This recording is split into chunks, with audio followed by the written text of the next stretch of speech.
যেই জমিনে ওলামাদের রক্ত পড়েছে, আল্লাহর কসম করে বলি, যেই জমিনে একজন আলেমকে মাথায় হেলমেট পরিয়ে, বুকে বুলেট প্রুফ জ্যাকেট পরিয়ে জনগণের সামনে লাঞ্ছিত করবার চেষ্টা করা হয়েছে, অপমানিত করবার চেষ্টা করা হয়েছে, আল্লাহর কসম তারা যদি অনুতপ্ত না হয়, তারা যদি তওবা না করে, আলেমদের সামনে মাথা নত না করে, আল্লাহর কসম তাদের প্রতিটা টুকরা বাংলার 56,000 বর্গ মাইলের জমিনে ছড়িয়ে থাকবে।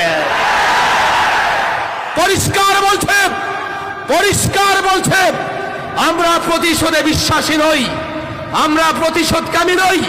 কথা বলেছে ইসলামের জন্য, কথা বলি ইসলামের পক্ষে, দেশের পক্ষে।